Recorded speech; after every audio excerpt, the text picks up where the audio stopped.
Hi everyone, welcome back to Corporate Decoder. Today we're diving into a report so exciting it's like watching paint dry, but with numbers. This is Elme Community's latest quarterly filing, and while it might not be a blockbuster, it gives us a peek into how this real estate company is doing. Elme Communities is a real estate investment trust or REIT.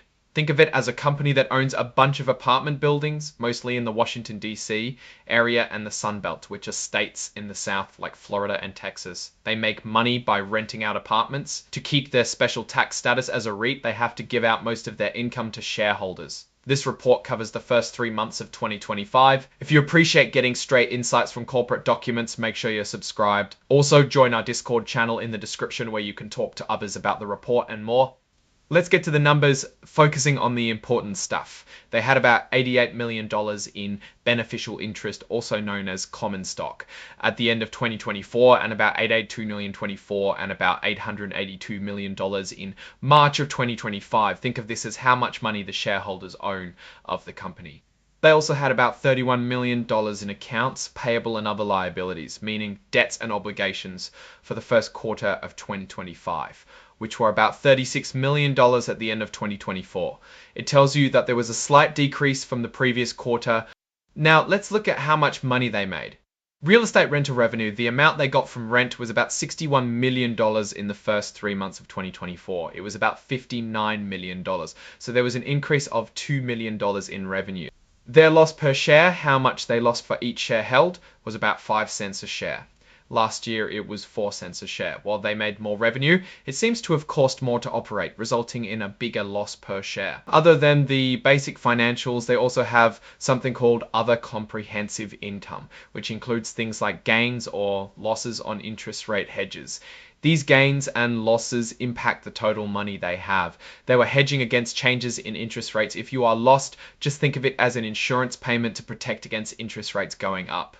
Let's look at their statement of equity, which is a table about how the ownership of the company changes.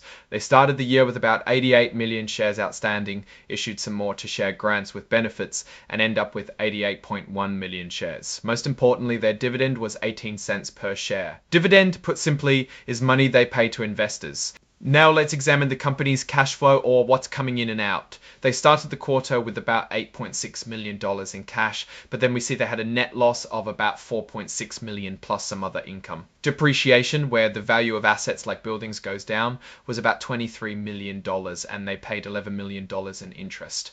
Capital improvements, things to improve the real estate like renovations, took about $5.6 million.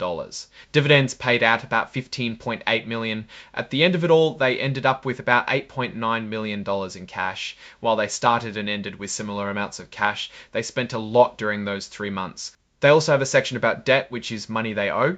In 2024, they signed a new credit agreement, which is like a credit card for companies. It allows them to borrow up to $500 million, and they can even increase that amount if the lenders agree.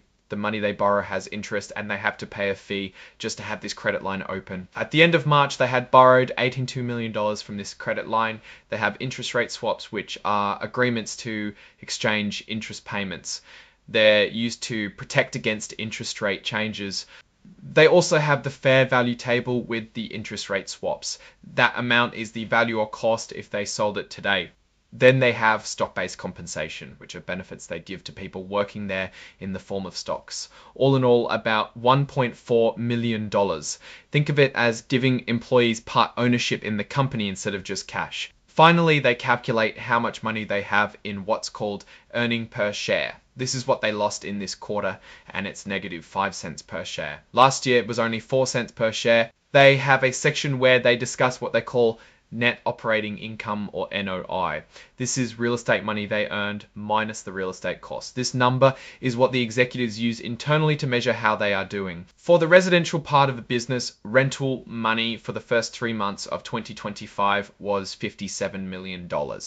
The expenses for that, about $20 million, leaving about $36 million. Other smaller activities made $3.1 million, total $39 million. Total $39 million. Elme has something called an equity distribution agreement, which let them offer and sell their stock to raise money, but they didn't actually do any of that this quarter. Lastly, executives didn't make any trading plans during the quarter. This is an important regulatory point. Now, my take. It looks like a company had higher expenses than revenue for the last 3 months, but had some protections to avoid the loss being greater. They seem to have a bit more debt. At least to this outsider's eyes, the core business of renting apartment is still making money, but those extra costs are taking a big bite. While they have good revenue, there is no profit, and that can't happen forever. These are just the highlights.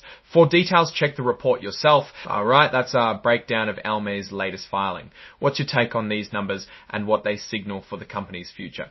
Drop your thoughts in the comments. If this analysis was valuable, hitting that like button really helps, and subscribe for more deep dives. Don't forget to check out the Discord in the description. Thanks for watching. See you next time.